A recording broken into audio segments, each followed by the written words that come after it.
하나님 말씀 보시겠습니다. 하나님 말씀 출애굽기 20장 15절입니다. 하나님 말씀은 출애굽기 20장 15절 말씀, 구약성경 113페이지입니다. 구약성경 113페이지 출애굽기 20장 15절 말씀입니다. 길지 않으니까 우리 다 같이 한 목소리로 낭독하시겠습니다. 시작. 도둑질하지 말라. 아멘. 이 시간 우리 하이델베르크 요리분답 42주일입니다. 110문부터 111문까지 오늘 시간 살펴보도록 하시겠습니다. 제 8계명을 우리가 오늘 살펴봅니다. 제가 여러분한테 질문합니다. 여러분들 대답해 주시기 바랍니다. 제 8계명에서 하나님께서 금하신 것은 무엇입니까?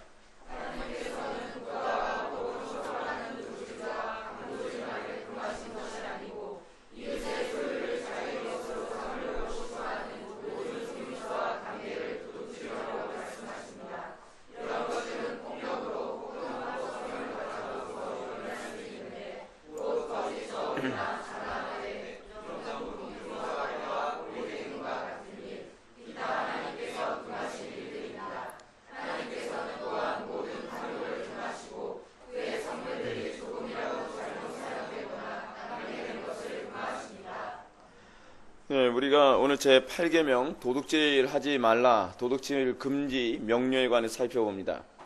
우리가 이 도둑질이라고 하는 이 계명을 생각할 때에 우리는 도둑질이라고 하는 이 말에 관한 아주 중요한 시점, 그러니까 전제가 무엇인가에 관한 부분에서 먼저 출발해야만 합니다. 그러니까 여러분, 도둑질을 하려면 한쪽은 주인이어야 되고 한쪽은 주인이 아니어야 되겠죠. 그러니까 주인의 것을 딴 사람이 소위 몰래 가져가는 걸 도둑질이라고 하지 않습니까? 우리가 이런 개념을 먼저 염두에 둘 때 이 세상 주인이 누구신가, 이 세상 모든 만물의 주인이 누구신가 라고 하는 부분을 먼저 우리가 염두에 두어야만 합니다. 시편 89편 11절 보시게 되면 하늘도 주의 것이요 땅도 주의 것이라, 세계와 그 중에 충만한 것을 주께서 건설하셨나이다 라고 얘기합니다. 인간의 타락 이후로 말미암아 하나님께서 우리들에게 허락하여 주신 부분의 상당수가 이 모든 것이 사실 하나님 것임에도 불구하고 우리가 하나님께 내놓는데 굉장히 인색하다는 것을 많이 느끼게 됩니다. 특히 이제 오늘날 교회 안에서 이 도둑질과 관련해서 이제 사실 이건 굉장히 파생해서 얘기해야 될 부분이지만 제가 먼저 서론적인 차원에서 먼저 말씀드린다고 한다면 우리는 하나님께 예배하는 데서 상당히 인색하지 않습니까? 하나님께 시간을 사용하는 것 굉장히 인색합니다. 하나님께 기도하는 시간 굉장히 인색합니다. 하나님의 뜻을 위해서 사용하는 것에서 굉장히 인색합니다. 사실은 제 스스로도 제가 매번 많이 느끼는 것이 뭐냐면 제가 목양식에 딱 출근하게 되면 사실은 제가 마음속에 항상 먼저 마음에 먹었던 게 뭐냐면 성경 말씀부터 읽어야지. 제가 이제 오늘 읽어야 되는 분량이 있으니까 하루하루 읽어야 되는 분량이 있으니까요. 근데 그렇게 잘 안 돼요. 성경 먼저 읽는 것이 아니라 제가 읽어야 되는 책들이 지금 너무 많아가지고서 그거 읽어야 된다고 하는 부담감이 많다 보니까 그거 먼저 이렇게 손을 댈 때가 굉장히 많이 있어요. 근데 사실 그래서는 안 되거든요.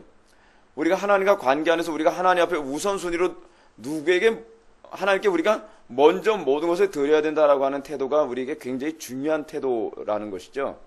자, 근데 오늘 하이델베르크 요리문답 110문을 보게 되면 제8계명에서 하나님께서 금하신 것이 무엇입니까? 라고 하는 부분에 관해서 첫 번째는 이런 얘기가 나옵니다. 하나님께서는 국가가 법으로 처벌하는 도둑질과 강도질만을 금한 것이 아니고 라고 얘기합니다.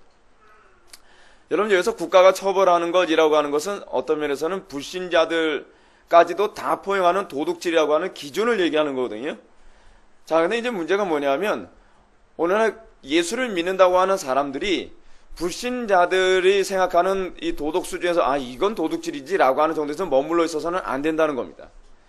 여러분, 율법의 세 가지 그 기능이라고 했을 때 우리 첫 번째 용법이 뭐라 했죠? 첫 번째 기능?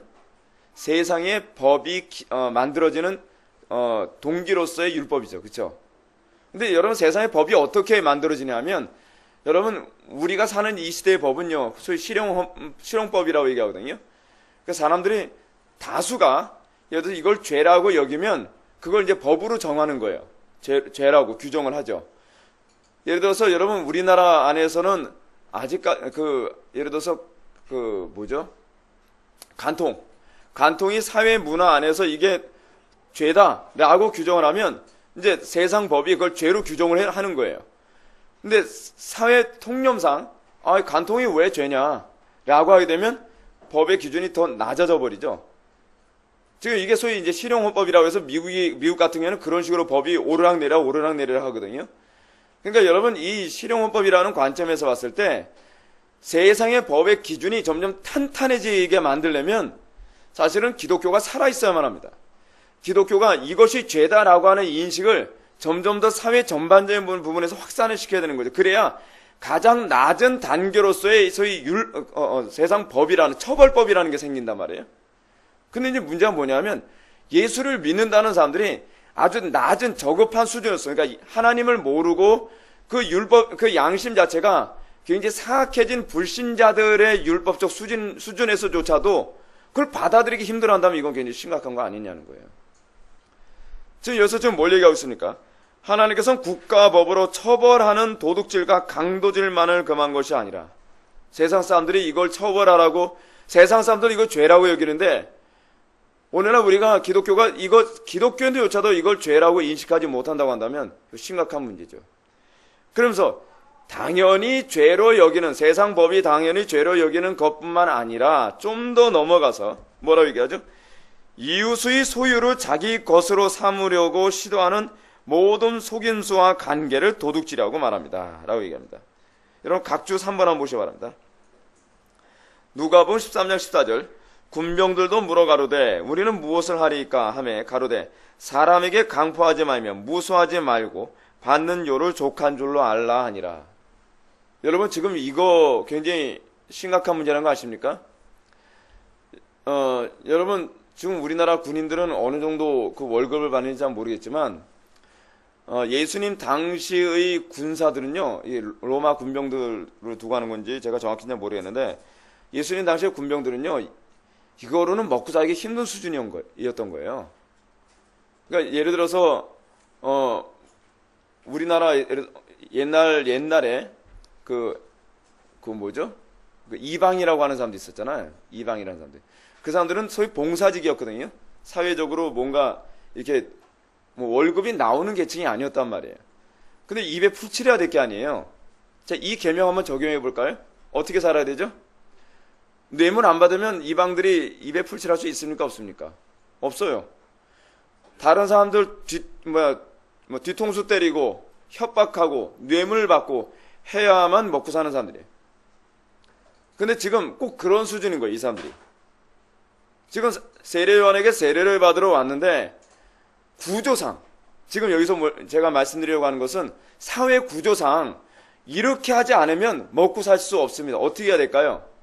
근데 우리는 어떻게 얘기하죠? 아이고, 구조상 우리나라 구조가 자체가 문제 많으니까 어쩔 수 없어 라고 해야만 합니까? 아니죠. 아니에요. 오늘날 우리는요, 합법을 가장한 불법이 굉장히 많다는 거 아십니까? 구조라는 이유 하나 때문에, 구조가 어쩔 수 없으니까 그 법은 그냥 눈 감아줘야 된다고 하는 그런 죄들이 굉장히 많이 있단 말이에요. 근데 안 믿는 사람들은 그렇다 손 쳐요. 여러분들 예수 믿게 되는 당연히 그렇게 사는 거고, 아유 목사님 제가 사업을 하면요, 우리 사업하는 이 사업장 안에서는 이게 당연한 거로 여기고 있어요. 그것까지 죄라고 얘기하면 곤란하죠. 제가 죄로 정죄하는 게 아니에요. 중요한 건 그 사람이 거듭났다면 그 사람 속에 있는 양심이 그걸 죄라고 지적을 한다니까요. 내 영혼의 양심이 그걸 죄라고 자책을 느끼지 못한다고 한다면 거듭난 양심이 아니죠. 예, 거듭난 양심이 아닌 거예요. 지금 예수님 당시에 이 받은 요를 족한 줄 알라. 이거 족할 수 있는 상황이 아닙니다. 족할 수 있는 상황이 아니에요. 그럼 어떻게 살라고요? 정당한 방법으로 다른 수입을 찾아야 되는 거죠. 다른 수입을 찾아야 되는 거예요. 여기서 지금 이렇게 얘기합니다. 이웃의 소유를 자기 것으로 삼으려고 시도하는 모든 속임수와 관계를 도둑질이라고 말한다. 근데 이것과 관련해서 좀 우리가 생각해 봐야 될 필요성이 하나 있습니다. 제가 최근에 우리 아들 그 자전거를 사주려고 그 인터넷을 좀 뒤졌습니다. 중고 자전거를 좀 괜찮은 거 없나. 사람 욕심이라는 게 그렇잖아요. 돈 적게 들이고 최대한 좋은 자전거 사고 싶어 하잖아요. 그죠? 그러니까 근데 제가 인터넷에서 그 중고 사이트 딱 뒤져가면서 좀 괜찮은 자전거 좀 사려고 하는데 이게 참 묘한 게 뭐냐면요. 거의 새 거나 다름없어 보이는데 가격이 너무 저렴한 거예요. 근데 순간적으로 제 양심에 이거 도둑질해서 파는 것 같다라는 마음이 딱 드는 거예요. 근데 제가 제 자신의 이 도둑놈식 버릇을 제가 딱 느낀 게 뭐냐면 눈 딱 감고 싶은 거예요. 그냥 아니 뭐 내가 그렇다고 내가 도둑질한 거 아닌데. 예? 근데 문제는 뭐냐, 도둑질이 왜 생기죠? 수요가 있으니까 작물이 생기는 거거든요. 그래서 제가 다른 그 인터넷 사이트를 좀 뒤져가면서 작물인 자전거와 작물이 아닌 자전거의 차이가 뭐냐 하는데 거기 그렇게 나오더라고요. 물건 상태에 비해서 지나치게 가격이 싸면 그거 작물일 가능성이 많다는 거예요. 도둑질해서 파는 것일 가능성이 있다는 거예요. 근데 그걸 딱 보고 나서 야, 이거 그냥 눈 감아버리고 그냥 사면 어떨까? 여러분, 근데 우리가 이거 압니까? 그것도 도둑질입니다. 도둑질입니다. 사실은 도둑질을 내가 뭐 사주한 건 아니지만 내가 그런 거, 나 같은 사람들이, 내가 그렇다 샀다는 얘기는 아닙니다. 이건 말이 좀 이상해지는데, 그렇게 이렇게 사게 되면 자꾸 이렇게 해서 팔면 되는구나 하면 자꾸 도둑질을 자꾸 하게 된다는 거예요. 그러니까 이런 부분이 다 그런 거예요. 여러분, 우리 그리스도인들은 어떠해야 되냐 하면 법적으로 도둑질이다 아니다라고 규정한 것만을 도둑질의 수준을 생각한다면 이거는 불신자 수준밖에 되질 않은 거예요. 우리에게서의 도둑질이냐 아니냐에 관한 개념은 결국 하나님과 관계에서의 개념으로서의 율법이지, 여러분 안 믿는 사람들의 율법의 개념은 어떤 거죠? 하나님과 관계 때문에 율법을 지키는 사람들이 아니에요. 그 사람들은 뭐 때문에 율법을 지키죠? 처벌 받느냐 안 받느냐 때문에 율법을 지키는 거예요. 저는 여러분들한테 이런 질문 던지고 싶습니다. 여러분들은 주의 계명 왜 지킵니까? 여러분들은 왜 주의 성수 열심히 하고, 여러분들은 왜 소위 오늘 얘기하는 것처럼 도둑질 안 하고, 여러분들은 왜 간음 안 하고, 여러분들은 왜 사기치지 않고, 여러분들은 왜 그렇게 합니까? 하나님을 의식해서 그런 겁니까? 아니면 세상 법의 적용이 두려워서 그렇습니까? 우리가 세상 법의 적용과 세상 법 때문에 내가 처벌받는 거 그거 두려워서 얘기한다면 이건 신자의 양심이 아니죠. 신자의 양심에 관하여 종교개혁자들이 항상 얘기하는 거는 코람데오거든요. 이것은 세상 법정에서 이걸 우리 처벌하냐 때문에 우리는 지키는 것이 아니라 하나님께서 이걸 기뻐하지 않기 때문에 지킨다는 개념이에요. 여러분, 우리의 마음속에 그게 항상 있어야만 합니다. 그게 성령 있는 자에게 나타나는 특징입니다. 그러니까 여러분, 세상 사람들의 눈치만 바라보는 사람들, 그러니까 사람 눈치 보는 사람들의 특징이 무엇입니까? 사람들이 눈치 안 주면 그 이상으로 헌신하러 들지 않는 거죠. 그 이상으로 주의 계명을 열정적으로 지키려 하지 않는 거예요. 하나님의 눈치를 보는 사람들의 특징이 무엇입니까? 하나님에 대한 영적 감각이 있는 사람의 특징이 뭐예요? 다른 사람이 아무리 저 사람 어떻게 저렇게 선해? 그래도 나는 부끄럽다고 얘기하는 거죠. 이게 바로 하나님의 눈치를 보는 사람과 세상 눈치 보는 사람의 특징입니다. 우리가 마태복음 6장에서 사람에게 보이려고 그들 앞에서 너의 의를 행치 않도록 주의하라 라고 얘기하시면서 예수님 뭐라고 말씀하십니까? 저희는 자기 상을 이미 받았느니라. 그런 사람들이 이런 겁니다. 사람들이 칭찬해. 당신은 어떻게 이렇게 예배를 잘 드려요? 그러면은 뭐 이 정도 가지고. 근데 하나님의 눈치를 보는 사람은 당신은 어떻게 예배를 잘 드립니까? 그러면 저 예배 잘 못 드려요. 하나님 앞에서 항상 부끄럽습니다. 이거예요. 이거. 네. 만족해 할 수 없는 거예요. 사도 바울이 거룩한 삶을 살면 살수록 어떻게 해요? 다른 사람들이 어떻게 당신은 주의 영광을 위하여 막 목숨까지도 내놓고 그렇게 헌신하고 충성을 합니까? 그러니까 사도 바울이 딱 이럽니까? 빅토리 그려요? 아니잖아요. 나는 죄인 중에 괴수입니다. 너무 부족합니다. 부족해도 너무 부족합니다. 나 같은 죄인 살리신 그 은혜에 비하면 내가 하나님께 헌신하는 것은 너무 부족하죠. 이것이 바로 율법에 대한 소위 자연인과 신자의 차이입니다. 신자들은요, 하나님의 은혜에 대한 감격이 있고, 신자들은 하나님에 대한 그 감각이 있어서 그들은 하나님께 아무리 헌신해도 이 헌신이 항상 부족하다는 것만 느낍니다. 근데 어떤 사람 그런 얘기 하지 않습니까? 야, 거룩한 하나님의 백성에서 어떻게 그 정도를 헌신하는 얘기하냐? 그러면, 아니, 이 정도도 얼마나 힘든데요? 라고 얘기를 한다면 사실 하나님을 의식하는 것이 아닐 가능성이 많은 거예요. 우리의 신앙 선배들은 어떻습니까? 자기의 생명을 빼앗기는 그 순간에도 그들은 불평이 아니라 하나님께 감사했습니다. 아니 오히려 하나님께 대한 헌신이 내가 부족하다고 생각했습니다. 그것이 신학교회의 특징입니다. 신학교회의 특징. 그 신학교회들은요, 그래서 교회에서 안에서 보면 세상에 감당할 수 없었던 거예요.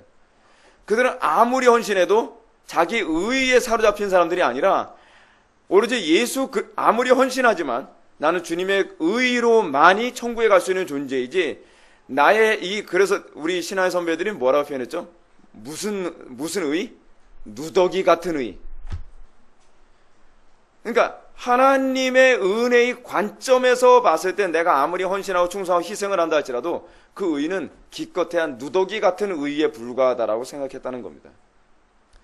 그러니까 여러분, 우리가 이 도둑질하지 말라라고 하는 이 계명을 묵상하면서도 세상 사람들이 인정하는 또는 주변의 다른 이웃들이 인정하는 그렇지 않은 다른 신앙의 동료들이 인정하는 그 신앙으로서의 도둑질하지 말라라고 하는 개념으로 이해하면 사실은 좀 많이 그 사람 좀 부족한 사람이라고 생각을 하면 됩니다. 좀 더 한번 읽어볼까요? 이런 것들은 폭력으로 혹은 합법성을 가장하고서 일어날 수 있는데 곧 거짓 저울이나 자나 돼 또는 부정품, 위조화폐와 고리대금과 같은 일, 기타 하나님께서 금하신 일입니다. 여러분 거짓 저울 사용하는 거야 얼마든지 분별할 수 있지 않습니까? 그리고 거짓 돼 사용하는 거. 근데 이런 부분은 사실은요, 설교를 통해서 얼마든지 구체적으로 찔리게 할 수 있는 얘기이거든요. 근데 문제가 뭐냐면 합법화된 그 도둑질이에요. 여러분, 우리나라 사회 안에서도요, 구조적으로 성경적으로 보면 잘못인 게 뻔한데 구조적으로 합법화된 죄들이 굉장히 많이 있습니다. 저는 오늘날 그 교회 개혁의 가장 중요한 문제 중 하나가 뭐냐면, 이건 종교개혁 당시의 문제이기도 했지만 하나님께 대한 신성 모독이 합법화되어지는 게 굉장히 많은 게 교회 안에 있어요. 불경건한 예배를 드리면서도 이게 합법화됐어요. 그죠? 그리고 아이들이 그 주일학교 예배를 드리면서 잘못되게 예배 드리는 게 굉장히 합법화된 게 굉장히 많이 있어요. 우리는 사회 안에서 우리가 영적으로 깨어있는 존재라고 했을 때 우리가 항상 염두에 둬야 될 것이 뭐냐면, 합법이기 때문에 당연히 하나님께서 옳다고 생각하시겠죠. 그렇게 생각하면 안 된다는 거예요. 방금 제가 얘기했던 그 중고 사이트에서 중고 자전거를 사는 이런 문제도요, 합법적으로 사는 거잖아요. 중고 물건을 사는 건요. 근데 중고 물건을 사는 것이 아무리 합법적인 일이라 한다 할지라도 그것이 뒤에 이게 작물일 가능성이 있다라고 해야 되면 우리는 그것까지 우리는 생각을 해야 되겠죠. 그럼 우리는 사지 말아야 된다. 네. 아니나 다를까 제가 이 양반이 이게 아무래도 작물인 것 같아가지고 조금 알아보면서 이 전화 좀 하고 좀 그랬더니 말이에요. 딴 사람 통해서 전화 좀 하도록 했거든요. 그랬더니 이 사람이 그 다음에 통신 두절 더 이상 전화를 안 받아요. 그러고 난 다음날 제가 딱 봤더니 닉네임을 바꿔버렸어요. 물건은 똑같은데 닉네임이 바뀌었어요. 사진은 똑같은데. 작물 맞구나. 작물 맞구나. 우리가 일상의 삶 속에서 굉장히 특히 우리 한국 사회 안에서 우리가 싸워야 될 영역이 상당히 많은데, 그것이 뭐냐면 합법화된 죄. 하나님께서는 가증스럽게 생각하는데 법적으로는 합법화됐기 때문에 우리가 아무런 거리낌 없이 저지르는 죄까지도 우리는 바라볼 수 있어야 되고, 그리고 그것에 대한 문제점을 인정하고 그것을 바라볼 수 있을 때 비로소 교회가 무엇을 할 수 있냐? 개혁이라는 걸 할 수 있습니다. 좀 우리나라 정치가들이나 우리나라 소위 공직자들, 한국인들 중에 그 기독교인들 중에서 이 공직자들이나 정치가들의 문제가 뭐냐면요, 이런 거듭난 양심이 없다는 게 문제입니다. 거듭난 양심이 있으면 뭐예요? 여러분, 예를 들어서 윌리엄 윌버포스 당시에 합법화된 죄가 있었죠. 뭡니까? 노예제도 아니에요. 노예제도는 합법화된 죄였거든요. 근데 문제는 뭐냐면 윌버포스 당시에 이거 법적으로 합법적인데 노예들 사다가 내가 부리는 게 뭐가 잘못이냐라고 생각을 하는데, 그 당시에 굉장히 날라리 갔던 사람이 예수님 믿고 거듭났어요. 그 선한 양심, 소위 거듭난 양심을 소유하고 난 다음에 윌버포스가 한 일이 무엇입니까? 자기가 거듭나고 나서 보니까 이 노예제도가 죄더라는 거예요. 국가적으로는 합법인데 하나님 보시기에는 죄더라는 거예요. 그 다음부터 윌버포스가 한 일이 무엇입니까? 노예제도를 없애기 위해서 일평생 그의 삶을 헌신한 겁니다. 보여야 돼요. 먼저는 이것이 불법이고 이것이 하나님께서 기뻐하지 않는 거라고 하는 것이 먼저 보여야 되고, 보였으면 그 다음서부터는 그 문제 어떻게 해야 돼요? 싸워야 돼요. 그래서 성도들이 가는 곳마다 문화가 바뀌어야 됩니다. 성도가 가는 곳마다 합법화된 불법이 불법으로 규정될 수 있어야만 합니다. 오늘날 점점 우리나라 사회가 어떻게 되죠? 동성애도 지금 합법화돼가고 있는 추세입니다. 간통죄도 합법화되려고 하고 있고, 그리고 수많은 불법이, 성경적으로 봤을 때 불법이 합법화되고 있어요. 근데 많은 기독교인들이 침묵을 합니다. 왜 침묵을 하느냐? 자기의 이익에 도움이 되기 때문에. 자기의 이익이 되니까 침묵한다. 뭐죠? 도둑놈 심보죠. 도둑놈 심보예요. 우리는 우리 삶 속에 나타나는 수많은 합법화된 부조리에 대해서 우리는 침묵하면 안 됩니다. 저는 개인적으로, 여러분, 성경은 우리들에게 주의를 어떻게 성수하라고 했죠? 온전히 성수하라고 얘기하고 있죠. 주의를 온전히 성수하라고 얘기했어요. 근데 요즘에 점점 그 메모드 처치급 교회들마다 점점 주의를 온전히 성수하게 하진 않고 또 다른 유형의 합법화된 죄악을 저지르고 있어요. 뭐냐면 오후예배를 다 없애는 거예요. 점점 오후예배 없애면 사실은 목회자로서는 굉장히 편합니다. 저도 사실은 오후예배 설교하는 게 보통 고달픈 게 아니에요. 근데 오후예배 예배를 없애버리고 나니까 어떻게 해요? 목회자도 편하죠. 근데 표면적으로는 이렇게 얘기하죠. 뭐라 얘기하냐면, 가족들이 모일 시간이 없는데 가족들이 모일 수 있는 시간을 제공해야 되는 것 아니냐. 요즘같이 바쁜 시대에, 그러니까 오전에 예배드리고 다 가정으로 돌아가라. 가정으로 돌아갑니까? 문제는요. 딴짓하는 사람들이 태반이거든요. 그래서 뭐라면 가정에서 예배드리면 된다는 거예요. 그래서 가정 예배 무슨 그 예배서 같은 걸 만들고 있어요. 이거 얼마나 가정때입니까? 얼마나 사람들이 불법을 합법화시키는 일을 교회에서 앞장서고 있는 거예요. 선한 양심, 하나님 앞에 깨어있는 양심을 가지고 있다고 한다면 그렇게 해서 할 수 없을 겁니다. 왜냐하면 그렇게 하면서 교인들이 점점 더 세속화돼 가거든요. 그래서 사람들이 이런 얘기합니다. 목사님, 그런 사람들이 예배당에 묶어놔야만 답니까? 묶어놓는 것만 다는 아니겠죠. 제가 항상 여러분한테 말씀드린 것이 이거 아닙니까? 외형이 사람을 거룩하게 만들질 않습니다. 근데 여러분들, 우리가 정말 내면이 거룩해졌고 정말 하나님의 선한 양심을 소유하게 됐다면 성도들이 모이기 힘쓰라는 말씀에 힘써야 되는 것 아닙니까? 여러분, 예배가 지금 단 한 번의 예배도 부족한 상황인데 어찌하든지 요즘에는 교회에서 예배를 더 줄이지 못해서 안달입니다. 요즘 가관도 아닙니다. 어떤 교회는 이제 수요예배도 이제 없애기 시작합니다. 금요기대 안 한 교회들도 많아요. 왜요? 편하니까. 근데 제가 여러분한테 이 말씀도 드리고 싶어요. 여러분, 11조만 주님 겁니까? 아니면 모든 재물이 주님 겁니까? 모든 재물이 주님 거죠. 이게 신약계에서 바라보는 11조에 관한 정신이거든요. 11조를 하는 이유가 뭐냐면 11조를 세금 내듯이 하는 게 아닙니다. 유대인들에게서 11조는 마치 세금과 같은 개념인데 10분의 1을 하나님께 드리면 나머지는 내 마음대로 쓸 수 있는. 근데 신약의 개념은 그 개념이 아니에요. 신약에서의 그 11조에 관한 개념은 11조를 하나님께 드림으로 말미암아 나머지 돈도 불법하게 사용하지 않겠다는 거예요. 마치 하나님께 드리듯이 내가 돈을 쓰겠다는 거예요. 그죠? 똑같이 주일 성수를 하는 이유가 뭡니까? 일주일에 하루를, 이건 칼빈이 한 얘기인데, 일주일에 하루를 구분하여 하나님께 드림으로 말미암아 나머지 6일도 어떻게 해요? 주일처럼 살겠다고 고백을 하는 거예요. 그래서 만약에 주일을 하나님께 온전히 드리지 못하는 사람이 어떻게 나머지 6일도 하나님께 온전히 드릴 수 있겠느냐는 거예요. 여러분, 주일 성수는 어떤 의미에서 이런 겁니다. 내 삶, 내 시간은 다 하나님 것입니다. 이거 인정하는 게 주일 성수입니다. 근데 우리는 주님께 나의 하루를 온전히 바치는 것도 인색해서 가족들이 모일 시간이 없는데요, 뭐 여러 가지 이유를 갖다 붙여가면서 어찌하든지 주일을 온전히 성수하라는 정신을 자꾸 포기하려 했습니다. 사람들이 이제는 이렇게까지 얘기합니다. 주일 성수하라는 말이 어디 있어요? 안식일 준수하라 했지. 그리고 지금이 안식일 폐지인데 논리를 그렇게 하죠. 근데 지금 안식일 준수하면 안 되니까 주일 성수는 안식일 준수적 개념을 이해하면 안 된다. 자, 그러면 제가 다시 한번 얘기해 볼까요? 자, 1계명부터 10계명까지 신약의 교회는 지켜야 됩니까? 지키면 안 됩니까? 지켜야죠. 근데 왜 우리는 4계명은 안 지켜도 된다고 생각합니까? 4계명만 율법입니까? 그러면 모순인 거예요. 그럼 모순인 거예요. 사계명, 안식일을 거룩히 준수하라는요, 신약의 개념에도 그대로 안식일적 개념으로 주의성수가 적용되어집니다. 그러니까 우리가 자꾸 그러니까 요즘 신학의 특징이 무엇이냐면, 요즘 과거의 신학은요, 종교개혁 당시 신학은 어찌하든지 하나님을 더욱더 온전히 섬기기 위한 신학이었다고 한다면, 요즘 신학은 점점 신학이 영적 간음을 자꾸 해가지고서 말이에요. 교인들이 합법적으로 죄를 저지를 수 있는 신학적 근거를 자꾸 만들어요.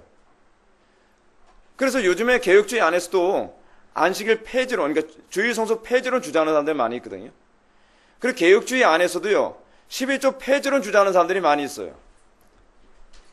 신학적 논리를 가지고 뭐라고 하냐면 합법적인 죄를 저지를 수 있도록 만드는 거예요. 여러분, 이게 얼마나 심각한 문제냐? 여러분들이 동의하든 동의하지 않았든, 여러분들이 몰랐든 알았든 그거와 관계없이 여러분들이 그런 것을 따라가게 되면 성령을 소멸하게 됩니다. 성령을 소멸하게 되면 우리에게 기쁨이 없어집니다. 우리에게서 하나님의 그 거룩한 광채가 조금씩 희미해지게 되어 있습니다. 신학이 잘못되면 위험한 게 거기 있습니다. 그냥 교회에서 가르친 대로 따라왔는데 과거에 거룩하게 살던 그 영적 힘이 점점 없어지고, 그리고 성도다운 그 광채가 점점 사라져가는 거예요. 여러분, 요즘 배에 기름 차고 그러니까 더 편하게 예수 믿고 싶어서 지금 그러는 건데, 북한에서는요, 총살당할 각오를 하고서도 주의성수하는 사람들이 태반입니다.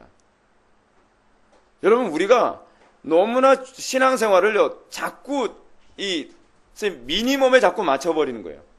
더 편하게, 더 쉽게. 그러다 보니까 이제는 이런 차원에서 주의성수에 관한 개념도 어떻게 돼버려요?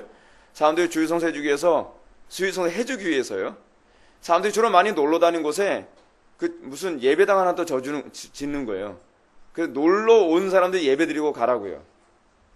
이건 간음을 독려하는 겁니다. 영적 간음을 독려하는 거예요. 그 또 한 수 더 뜨는 거 있죠. 요즘 어느 교회 얘기를 들었는데, 교회 숫자가 너무 많아가지고 1부 예배, 2부 예배, 3부 예배 드릴 수 있는 교회도 아니에요. 그냥 한 번 예배에도 헐렁헐렁한 교회인데, 그 교회에서 예배를 드리는데 어떻게 하냐면, 교인들이 아침 일찍 예배 드리고 놀러 가도록 해줘야 되니까 아예 그냥 그걸 서비스를 제공하는 거예요. 7시 예배를 만드는 거예요. 7시 예배를. 제가 아는 목사님이 그런 교회에서 부교육자 생활을 했었거든요. 근데 한심하더래요. 왜냐하면 그러니까 놀기 위해서 예배 드리러 온 사람이죠. 그 사람 예배 드리러 온 사람 3사람, 예배위원 5명, 예배위원이 더 많대요. 설교자, 헌금위원, 그 안내위원 뭐 해가지고 5명. 그 3사람 위해서 그런 예배를 만들어주는 거예요. 여러분, 예배는요, 예배 중요한 개념이 하나 있습니다. 뭔지 아십니까? 희생이 있어야 예배가 되는 거예요. 사람들을 희생하지 않도록 만드는 예배는요, 굉장히 사악한 예배입니다. 여러분, 어떤 사람이 이런 얘기를 합니다. 왜 한국교회는 하필 예배 시간을 11시에 했나요? 성경에 11시에 예배드리라는 말이 어디 있나요? 이거 율법적인 거 아닙니까? 이런 얘기하는 사람이 있어요. 그래서 이런 얘기하면 저는 이런 얘기합니다. 우리의 신앙의 선배들 아주 지혜롭게 예배 시간을 정하셨죠. 아주 그리고 성경적으로 정하신 거예요. 왜냐하면 가장 놀러 가지도 못하고 가장 아까운 시간을 거기다 딱 박아놓은 거예요. 그렇죠? 희생하라는 거예요. 어디 딴 데 놀러 갈 생각하지 말고 하나님만 온전히 예배하라는 거예요. 여러분, 아주 성경적인 시간이 11시 예배. 예. 저는 11시 예배는 계속 고수할 거예요. 근데 우리는 예배가 나의 즐거움을 위해서 예배가 있다고 생각하는 거예요. 여러분, 사도 바울이 뭐라고 얘기하죠? 로마서 12장 1절에서요. 우리가 드릴 영적 예배를 뭐라고 얘기해요? 나를 뭐로 삼는 거예요? 나를 제물로 삼는 거예요. 영어서는 sacrifice라고 얘기했는데 희생이거든요. 희생. 나를 희생하는 것, 나의 삶 속에서 날마다 하나님께 희생하는 것이 바로 예배라는 거예요. 우리는 오늘날 희생하지 않고 예배하는 데 굉장히 익숙해져 있죠. 예를 들어서 여러분, 몸이 불편한데 예배 드려오는 거 굉장히 힘들거든요. 근데 여러분, 그게 오히려 그 사람이 더 예배하기 좋은 상태라는 거 아십니까? 희생하는 거야말로 하나님께서 받으실 만한 예배예요. 어떤 사람, 이런 사람 있었죠. 몸 컨디션 좋은데 그때는 하나님께서 별로 은혜 안 주시는 것 같더니 어느 날 정말 예배 드려가기 힘들고 집안에서도 구박도 심하고 어려운 상황에서 하나님, 꼭 이렇게 예배를 드려야만 합니까? 라고 생각하는 사람이 있었어요. 근데 사실은 거기서 이 사람이 진짜 예배자냐 아니냐가 규정되거든요. 자기를 희생하고 그러면서 하나님께 예배드려 가는 가운데 거기에 은혜의 감격이라는 게 있단 말이에요. 다시 하던 얘기로 돌아갈까요? 도둑질에 관한 얘기로 다시 들어갑시다. 합법성을 가장하고 일어날 수 있는 도둑질. 우리가 합법성을 가장하고 일어날 수 있는 이 도둑질과 관련해서 이거는 나중에 이게 제가 한 말이 사람들한테 어떤 식으로 이제 비춰질지 모르겠는데, 우리 교회 안에 최근에 어떤 그 우편물이 하나 왔습니다. 뭐냐면 CCM 그 저작물에 관한 문제 가지고서 우편물이 왔어요. 그래서 CCM 악보를 교회 안에서 복사해서 사용하는 건 불법이라는 거예요. 여러분 알고 계십니까? 그거 불법입니다. 근데 저는 이렇게 생각합니다. CCM 악보 작곡하는 거는 그 영감은 누가 주셨나요? 그거 가지고서 돈벌이 하겠다고 저작권을 운운하며 자기의 허락 없이 복사해서 하나님을 어떻게 찬양을 해라 그러는 거예요. 그러니까 소위 저작권법이라는 것을 사용해서 자기가 곡을 작곡하고 나서요, 자기 허락 없이는 하나님을 찬양하면 안 된다는 거예요. 여러분 어느 쪽이 도둑질입니까? 저는 이 문제 보고서 굉장히 화가 났어요. 아니 찬양도 이제는 돈 내고서 찬양해야 되는 시대가 돼버린 거예요. 저는 제가 예를 들어서 MP3 같은 경우에는 전 돈 주고 사야 된다고 그냥 저는 거기까지 제가 하겠어요. 왜냐하면 그 사람이 음반 만들기 위해서 얼마나 애를 쓰고 뭐 노래도 하고 그러잖아요. 근데 그것까지는 제가 인정하겠단 말이에요. 근데 여러분 어떤 사람이 같이 찬양을 하기 위해서 교회 안에서 악보를 복사해서 같이 가지고 찬양을 하고 그리고 교회 안에서 그거를 중창으로 부르고 뭐 했단 말이에요. 우리 허락도 없이 어느 교회 중창단에서 이걸 복사해 사용해? 소송을 걸어요? 물론 세상법에서 이 사람이 이길 거예요. 하나님의 심판대 앞에서 하나님께서 그럴 거예요. 그러면 그 찬송을 작곡하는 영감은 누가 줬니? 너는 하나님께 그 저작권 걸린다는 거는 모르니? 바꿔서 한번 얘기해 볼까요? 제가 설교를 매주마다 하지 않습니까? 제가 설교를 제가 인터넷에 올렸어요. 그러면서 제가 이렇게 얘기하는 거예요. 제 설교를 읽어보시려면 돈을 내셔야만 합니다. 다운받는데 5,000원. 그러면 사람들이 뭐라 그럴까요? 야, 저 목사 썩었다. 저 설교 저거 하나님께 주신 영감으로 설교하는 건데 그거 가지고 자기 설교 뭐 도용했다 뭐에다 가지고서 그걸 돈을 걸어? 여러분 CCM은 다를까요? 저는요 아예 그런 식으로 저작권법을 건다고 얘기하면 그 찬양은 부를 가치가 없는 곡이에요. 그걸 어떻게 찬양이라고 얘기할 수 있습니까? 자기 허락 없이는 악보를 사용할 수 없고 찬양도 못해요. 찬양을 하는 것은 구원받은 하나님의 백성들의 자발적인 은혜예요. 그건요. 근데 여러분 이것도 도둑질이 하는 의식이 없어요. 단지 내 허락 없이 악보를 사용하는 건 도둑질이고, 자기가 하나님께 영감을 받아서 작곡했다고 하는 그 곡을 다른 사람이 사용하는 것이 그것에 돈을 받는 것이 도둑질이 하는 것에 대해서는 전혀 의식을 못하고 있는 거예요. 여러분 우리는 여기서 뭘 느끼죠? 분별력이 얼마나 중요한지 알 수 있죠. 왜 자꾸 이런 현상이 나타나느냐? 이런 양반들이 그런 거예요. 미국 보니까 미국에서도 이걸 저작권법 가지고서 CCM도 보호를 받더라. 저는 세상 가요는 저작권법 가지고 하는 거 좀 옳다고 생각을 합니다. 왜냐하면 그거는요 아예 애시당초 상업 음악이니까. 그러니까 여러분 CCM이 저러니까 욕을 먹는 겁니다. 상업 음악이라는 걸 스스로 인정하는 거잖아요. 악보 하나조차도 다른 데도 아니고 교회에서 하나님을 찬양하기 위해서 그 곡을 복사하는 것조차도 이것도 돈을 내야 된다? 도둑질입니다. 저는 그렇게 봅니다.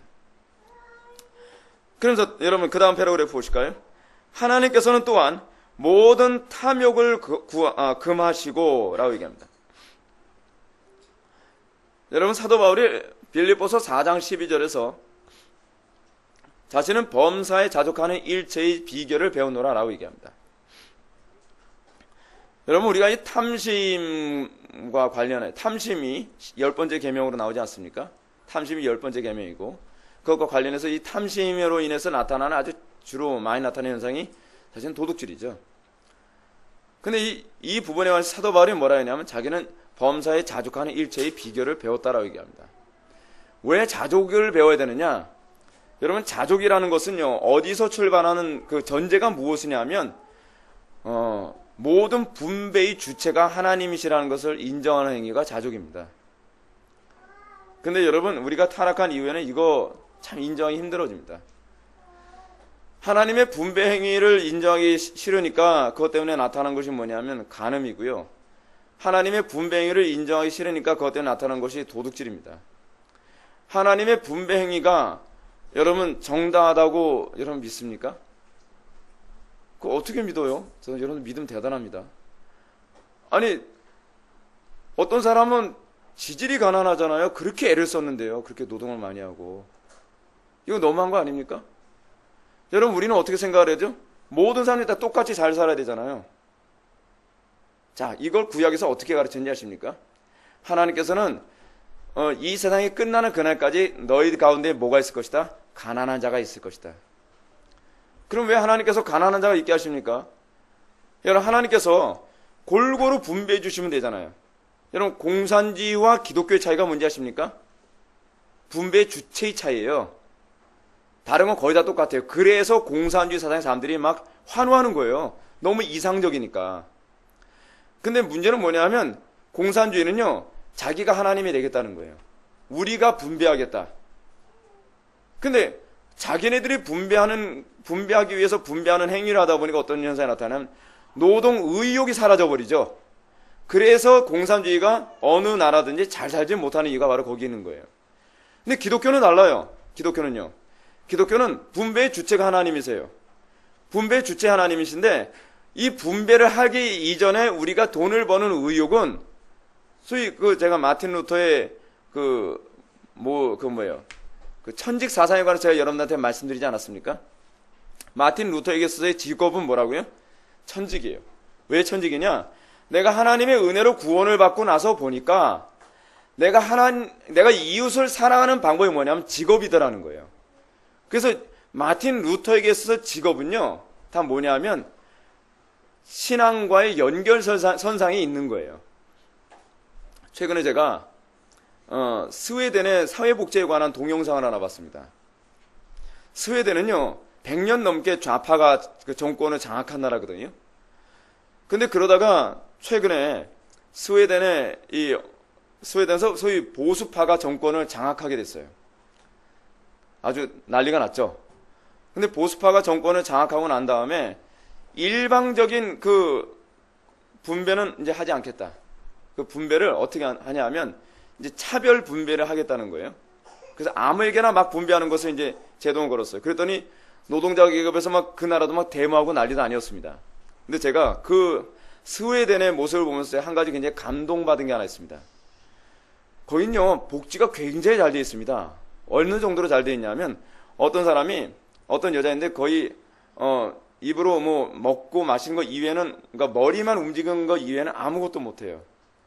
그럼 이 사람은 어떻게 합니까? 잘못하면 죽을 수밖에 없잖아요. 근데 국가에서 이 여자를요, 복지를 책임지는데 이 여자 한 명의 삶을 유지시켜주기 위해서 5명이 들러붙어요.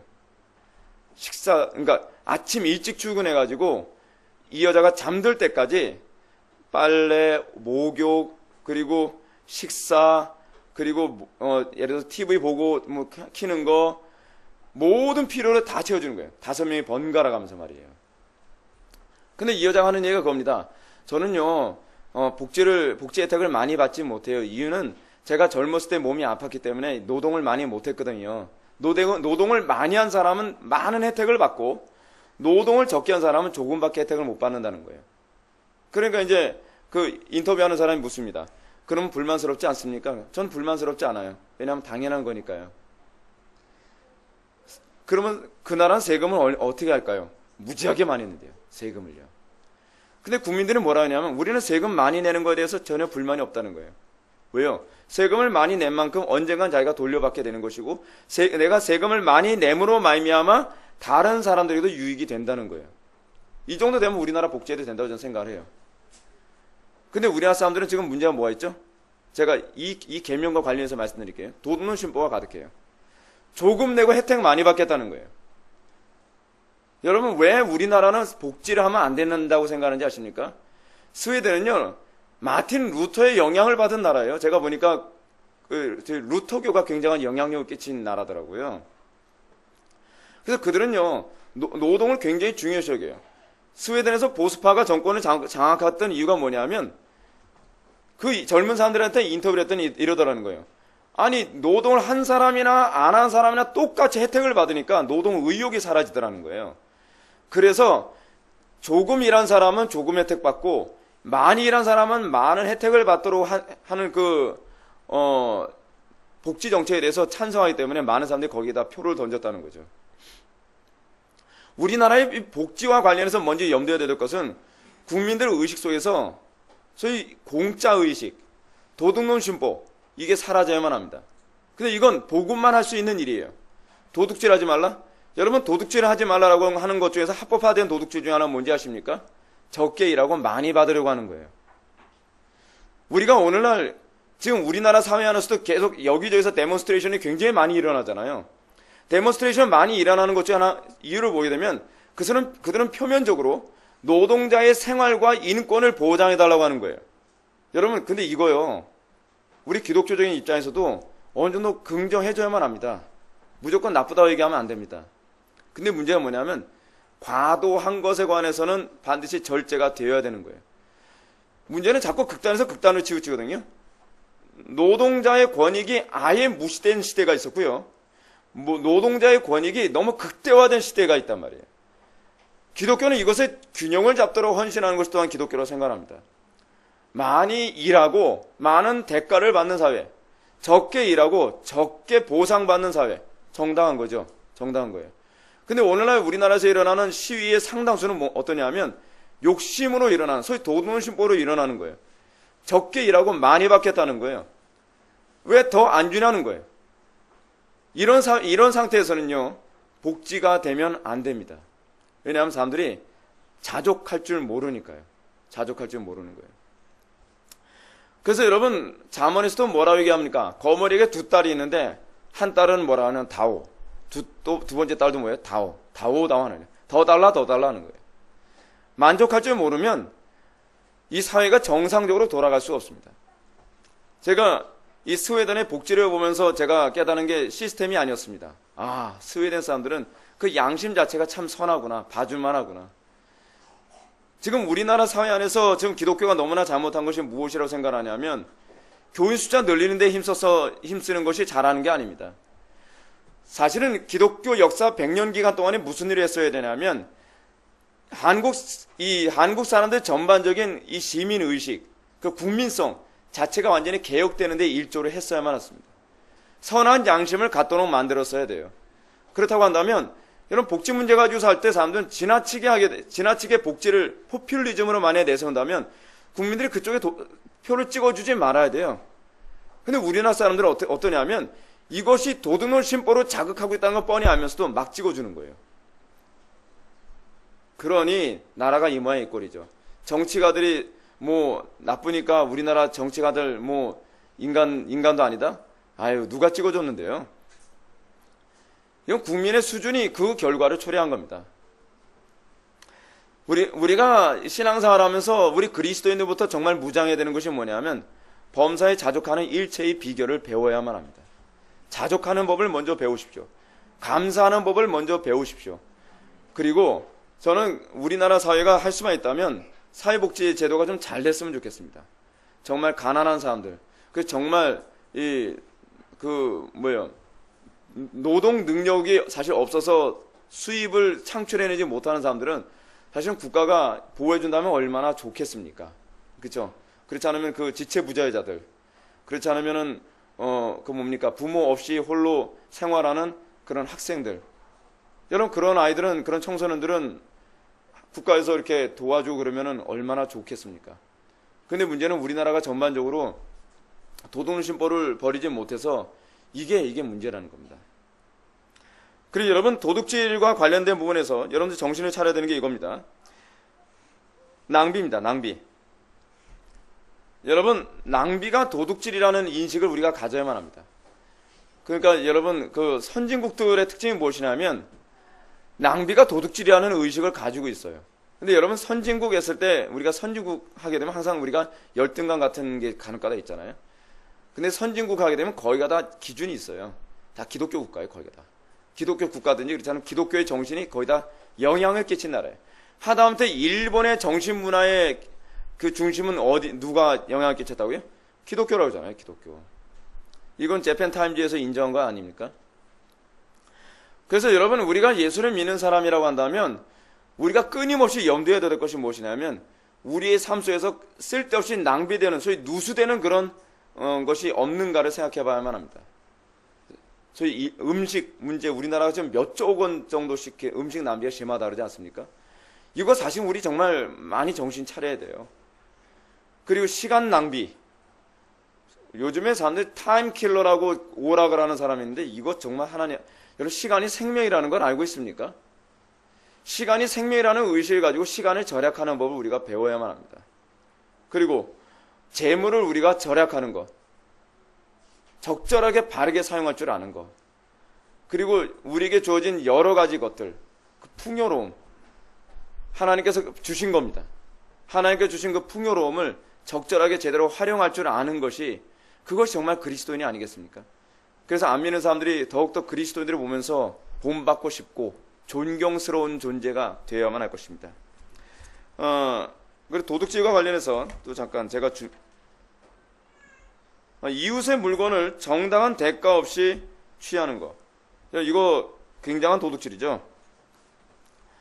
그러니까 예를 들어서 여러분들 한 가지 좀 조심해야 될 게 뭐냐면, 주일성수라는 명목 하에 자기가 일하는 그 사업장에 그 일을 게을리할 명분을 만들지 마십시오.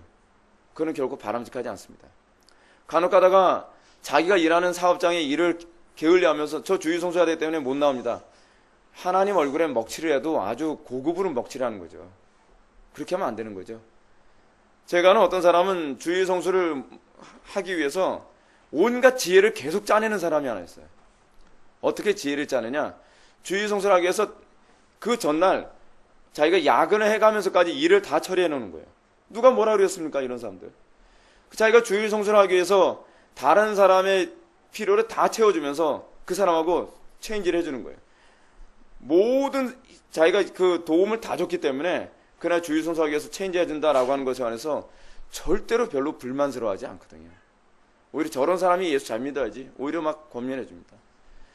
근데 우리는 우리의 종교적 이기심을 채우기 위해서 우리는 굉장히 자기의 게으름을 만족시킬 하나의 명분을 찾는 행위를 한단 말이에요. 그런 기독교가 점점 더 욕먹습니다. 그런 부분들. 그리고 여러분, 남의 지식, 노동력, 시간까지 정당한 대가 없이 취하는 거, 이거 다 도둑질이죠. 그래서 여러분, 컨닝하는 거에 굉장히 심각한 죄악 아닙니까? 남의 지식을 도둑질하는 거. 그리고 노동자에게 정당한 임금을 지불하지 않는 것도 도둑질이고요. 노동자들이 정당한 노동력을 제공하지 않고 더 많은 인컴을 요구하는 거, 그러니까 수입을 요구하는 거, 그것도 죄악입니다. 양쪽이 다 이걸 죄라는 인식을 가져야 돼요. 노사가. 그리고 시간 지키지 않는 거, 이거 죄악입니다. 이거.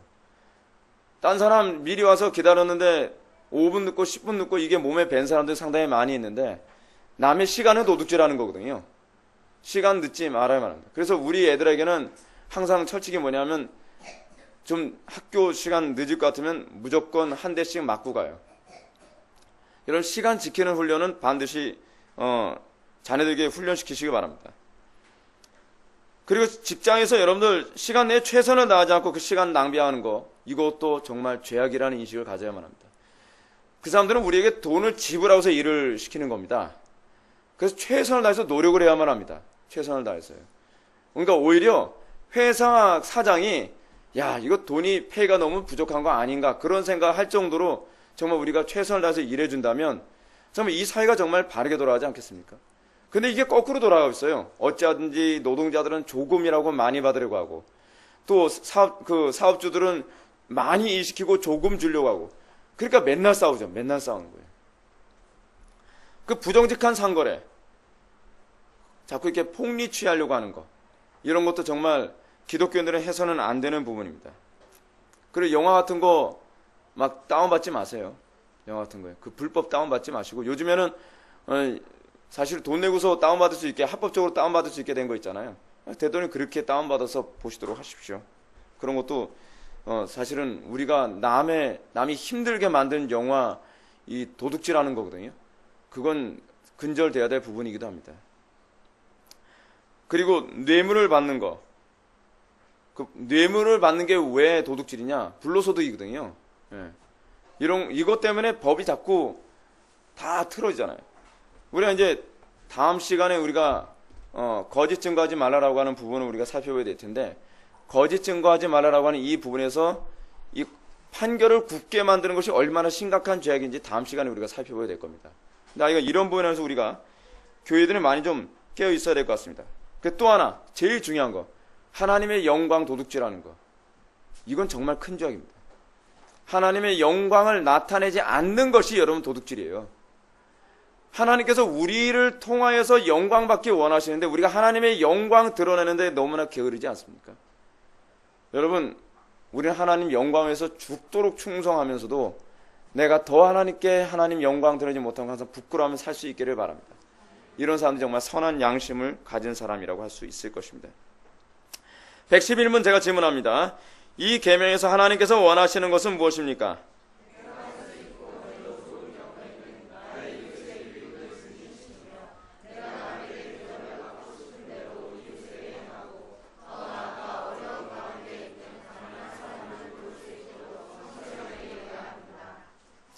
우리가 이 도둑질하지 말라라고 하는 이 계명은요 사실 부정어법이거든요. 그러니까 무슨 말이냐면 소극적인 차원에서 어찌하든지 이웃에게 피해를 덜 끼치도록 만들어야 된다는 거예요. 예. 근데 이 표현은 이게 소극적 어법을 사용했다고 해서 우리가 그 정도로 끝나면 안 되죠. 우리가 이웃을 사랑한다면 우리는 여기서 좀 더 나아가야 되죠. 여기서 지금 하이델베르크 요리문답은 110문에서는 뭘 얘기합니까? 그러니까 소극적인 차원에서 남의 것을 도둑질하지 말라라고 하는 것을 얘기했다면 111문에서는 뭐냐면 적극적인 차원에서 이 도둑질하지 말라는 것을 어떻게 우리가 좀 더 적극적으로 이해할 수 있는가? 그건 뭐예요? 남에게 유익을 주는 삶을 살라는 거예요. 그러니까 남에게 피해 끼치지 않고 사는 건요 불신자도 할 수 있는 일이에요. 일본 사람들 그거 잘하거든요. 근데 그 수준이 아닌 거예요. 우리 그리스도인들이 궁극적으로 이 계명을 통해서 목표로 삼아야 되는 것은 적극적인 선을 행하는 것, 적극적으로 이웃에게 유익을 끼치는 거거든요. 도둑질 안 했으니까 나는 괜찮지. 여러분, 예수님은 우리들에게 그렇게 가르치지 않으셨거든요. 그렇죠? 예수님은 오히려 뭐라 얘기합니까? 예수님께서는 다른 사람에게 피해를 끼치는 것이 아니라 다른 사람한테 유익을 주는 차원까지 생각하라는 거예요. 유익을. 우린 자꾸 이걸 소극적인 차원에서 적용을 하다 보니까 우리가 지난 시간에도 우리가 간음하지 말라라고 하는 부분하면서 남들에게 성적으로 자극되는 옷을 입지 말라 하게 되면 내가 다른 사람 유혹만 안 하면 됐지 왜 그렇습니까? 그 문제가 아니거든요. 이 문제는 적극적으로 어떻게 해야 된다고요? 다른 이성을 보호해줘야 될 책임성을 우리들에게 부여하고 있는 거거든요. 남자든 여자든 다른 이성의 순결을 지켜주기 위해서 우리는 적극적으로 노력해야 된다고 하는 적극적인 행위에 관한 요구인데 우리는 그렇게 생각하지 않고 어찌하든지 최소한의 항상 초점을 맞추려고 한단 말이에요. 도둑질에 관한 문제도 이겁니다. 남의 것 도둑질 안 하면 그만인 게 아니에요. 남의 것 빼앗지 않으면 그만인 게 아니에요. 나는 데몬스트레이션 안 하고 어찌하든지 수입을 더 많이 달라고 사장님한테 요구하지도 않았어요. 그럼 된 거 아니에요? 그 문제가 아니에요. 저는 우리 사랑하는 성도들이 어딜 가든지 그냥 이 사람 피해 안 끼치는 사람이야 라는 정도가 아니라 어딜 가든지 이 사람은 유익을 주는 사람이요 이 사람이 없으면 안 되는 사람이라는 평가를 전 들어야 된다고 생각을 합니다. 지금 여기서 얘기하는 것은 다른 사람의 이익에 유익을 주는 삶을 살라고 얘기하는 거거든요. 그러니까 예를 들어서 여러분들이 우리 교회에서 신앙생활 할 때 뭔가 은혜를 받으려고만 하는 것이 아니라 이제는 어떤 태도로 좀 견지하는 게 좋아요? 은혜를 끼치는 사람이 되어야죠. 다른 사람들과의 관계 안에서 저 사람 때문에 내가 믿음에 더 유익을 얻고 도움을 얻고 그런 유익을 끼치는 적극적인 태도, 그것이 복음 안에서의 신앙생활이에요. 율법 안에서의 신앙생활은요 왜 부정어법을 사용했냐면 율법은요 거듭나지 않은 심령들에게 요구하는 거다 보니까 이것 하지 말라 하는 것도 사실 버거운 거예요. 그렇죠? 근데 복음 안에서는 하지 말라가 아니라니까요. 하지 말라 해서 궁극적으로 요구하는 적극적인 요구가 무엇인가를 바라보라는 거예요. 뭐죠? 다시 한번 봅시다. 내가 할 수 있고 해도 좋은 경우에는 나의 이웃의 유익을 어떻게 해요? 증진시키며. 이웃의 유익을 증진시키는 거예요. 이웃의 유익을. 적극적인 사랑의 실천이죠. 그렇죠? 적극적으로 다른 사람의 어떤 필요를, 니들을 더 채워줄 줄 아는 거. 여러분, 그런 사람 가면 얼마나 어디 가든지 사랑받지 않겠습니까? 그렇잖아요? 직장에 가도, 야, 이 사람만 오면 우리 직장에 활기가 있고, 이 사람만 오면 우리 직장에 살아. 서로 끌어가지 못해서 안달해야 되죠. 제가 개인적으로, 제가 전도사 생활을 했을 때, 전도사님들에 대해서 제가, 그 동료 전도사님들에 대해서 제가 굉장히 좀 불만스러웠던 것 중에 하나는 뭔지 아십니까? 굉장히, 뭐라 그럽니까? 완전 직업정신이 투철한 거예요. 담임 목사님이 요구하는 거 이상은 안 하는 거예요. 그걸 우리 뭐라 해요? 복지부동이라, 복지부동. 좀 우리나라 관료사회의 심각한 문제의 복지부동이라는 거 아닙니까? 필요 이상으로 유익을 끼치려고 들질 않아요. 필요 이상으로 유익을 끼치려고 하면 주변 사람들이 뭐래? 야, 너 때문에 피곤해. 우리 안 움직여도 되는데 너 때문에 움직이잖아. 이런 식인 거죠. 지금 관료사회가 그것 때문에 복지부동이거든요. 근데 그게 관료사회만 그런 것이 아니라 교회 안에서도 그래요. 전 사람들이. 어떻게 해야 교회에게 더 유익을 끼치고, 어떻게 해야 성도들에게 더 많은 유익을 끼치고, 어떻게 내가 맡은 부서의 영혼들에게 더 유익을 끼칠 것인가, 그 고민을 안 해요. 와, 대단하더라고요. 하다못해 이런 전사님들 봤습니다. 수요일하고 주일날만 출근하면 되는 거죠. 그 이상 요구하지 마세요. 아예 못을 박는 거예요. 그거에 뭐 자기 할 노릇이죠. 제가 부교육자 생활할 때는요, 거의 매일 출근했거든요. 저는 교육전도사 생활만 했는데요. 그러니까 어떤 장로님이 저를 붙잡고 하는 얘기가 그겁니다. 아니, 전도사님은 어떻게 매일 출근하십니까? 아니, 뭐 할 일이 많아가지고요. 제가 자꾸 일을 만드니까요. 저는 이렇게 어디 가면 자꾸 일을 만들거든요. 왜냐하면 해야 된다 생각을 하면 그걸 곧바로 저는 몸으로 그냥 그 액션을 움직여버리거든요. 그러니까 자꾸 일이 많아지는 거예요. 어쩔 수 없이. 페이 얼마 받았는지 아십니까? 여러분들 알면 아마 기절 초풍할걸요? 50만 원. 지금 좀 늘었대요. 교육전사님들. 그러니까 이제 교육전사님들 모여서 이거 받고서 우리가 어떻게 일하냐. 근데 여러분 사실은 교육자들이 페이 때문에 일하는 거 아니거든요. 페이가 아니라 궁극적으로 어떻게 해요? 내가 이 교회에서 사역을 하고 영혼들에게 하나님의 말씀을 가르칠 수 있다는 그 기쁨으로 살아가는 거거든요. 근데 자꾸 이익에 초점을 맞추다 보면 문제가 심각해지는 거예요. 그러니까 담임 목사님이 요구한 거 이상은 절대로 안 해요. 절대로. 여러분, 저는 그런 분들은요, 목회자의 자격이 없다고 생각합니다. 목회자 자격이 없다고 생각해요. 어디 가든지 우리는 다른 사람의 유익을 끼치고 더 이익을 증진시키는데 헌신된 사람이어야 되거든요. 그래서 저 사람만 오면 어떤 사람이 돼야 돼요? 복이 돼야죠, 복. 그래서 여러분, 창세기에서 아브라함을 하나님께서 부르셨을 때 뭐라 얘기합니까? 12장에서요. 너는 복이 될지라. 어디 가든지 그 사람만 오면 복이 돼야죠. 근데 그 사람만 오면 뭐 손해도 안 끼치지만 그렇다가 특별히 이익도 안 돼. 이게 불신자지 이게 무슨 신자입니까? 그렇잖아요. 마틴 루터가 뭐라 얘기했다고요? 성도들이 이 땅에서 직업은 뭐라고요? 예수 그리스도를 믿고 구원받은 그 은혜와 감격이 마음속에서 흘러 넘쳐, 그 사랑이 흘러 넘쳐 이웃에게로 가는 방식이 뭐예요? 그게 직업이라는 거예요. 여러분들 심령 속에 직업에 대한 이런 의식이 있기를 바랍니다. 그래서 여러분들이 정말 이웃을 사랑하고 하나님 영광을 위하여 여러분들이 직업을 사용할 수 있기를 바랍니다. 그래서 하이델베르크는 이렇게 얘기합니다. 내가 남에게 대접을 받고 싶은 대로 이웃에게 행하고 더 나아가 어려운 가운데 있는 가난한 사람을 도울 수 있도록 성실하게 일해야 합니다. 어찌하든지 우리의 도움을 필요로 하는 사람들을 보고 그 사람들에게 더 도움을 주고, 그래서 지금 우리 교회도 지금 그런 거 아닙니까? 한국교회 있으나 마나한 교회에 저는 원치 않습니다. 저는 사실 그래요. 한국교회에 어찌하든지 조금이라도 유익이 되는 교회가 되길 바라요. 제가 개척 초반기서부터 제가 설교했던 게 그거 아닙니까? 우리 교회에 어찌하든지 더 많이 모이고 다른 교회 죽더라도 그건 관계없다. 그게 아니라 했잖아요. 우리 교회가 다른 교회에 유익이 되는 교회에 돼요. 한국교회는 지금 어떤 식으로 하고 있냐면 다른 교회 해가 되든 뭐가 안 되든 일단은 내 교회 크면 장땡이라는 거예요. 이게 얼마나 이기적인 사고방식입니까? 오늘날 메모드 처치급 교회들의 문제점이 뭔지 아십니까? 다른 교회가 우리 교회 때문에 잘못된 오염, 교리적으로 오염이 되고 타락하더라도 관계없다는 거예요.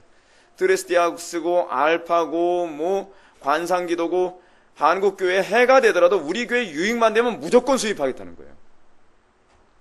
성경적인 정신에서 완전히 벗어난 거예요. 그건요. 우리 교회가 손해가 되더라도 어려움이 있더라도 한국교회 해가 되지 맙시다. 적어도요.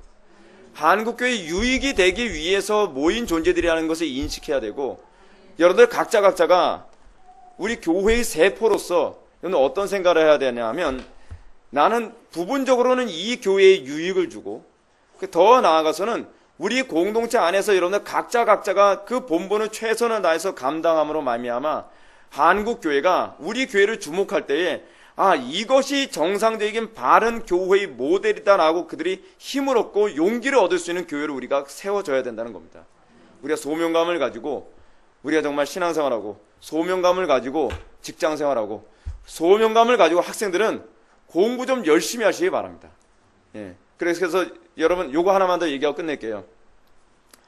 하버드 대학생들 인터뷰를 했더니 하버드 대학생들이 왜 이렇게 공부를 열심히 하냐라고 하니까 걔네들이 공부를 열심히 하는 의식 구조 자체가 우리하고 다르더라고요.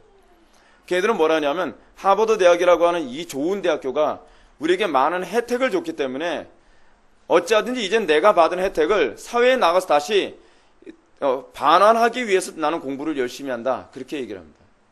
근데 제가 어떤 고등학교 선생님한테 얘기를 들었습니다. 요즘 고등학교 애들은 뭐라고 하냐면 고등학교 졸업해서 대학에 들어갈 때 돈이 없으면요, 정부에서 이 대납해 주는 것이 있어요. 어떤 애들은 100% 대납을 받는 애들도 있대요. 대단하죠. 근데 그 마음을 전혀 못 느낀대요. 그 경악을 했대요.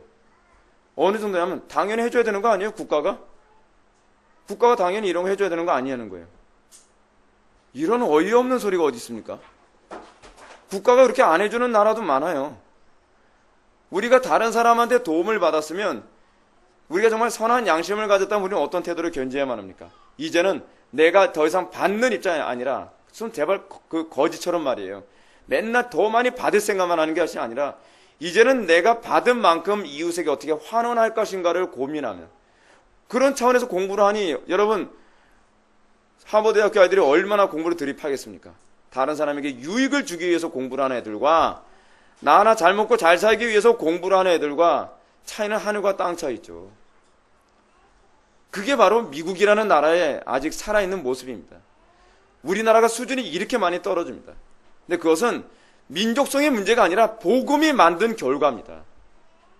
우리 회복의 교회 통해서 이 복음의 위대함이 우리나라 민족성 전체를 완전히 바꾸게 되는 놀라운 역사가 나타나기를 주님의 축원합니다. 기도하시겠습니다. 사랑이 많으신 하나님 아버지, 우리가 하나님과 이웃과의 관계 안에서 있으나 마나한 존재가 되지 않기 원합니다. 피해를 끼치지 않는 존재가 아니라 정말 유익을 끼치는 존재로 살아가기를 원합니다. 우리가 더욱더 적극적으로 사랑을 실천할 줄 아는 성도들 되게 하여 주시고, 우리 성도들 가는 곳마다 다른 사람에게 유익을 끼치고 또 이익을 증가시키는, 무엇보다도 하나님 나라의 이익에 날마다 충만한 도움을 주는 성도들의 삶이 될 수 있도록 은혜 베풀어 주옵소서. 예수님의 거룩하신 이름으로 기도 올려옵나이다. 아멘.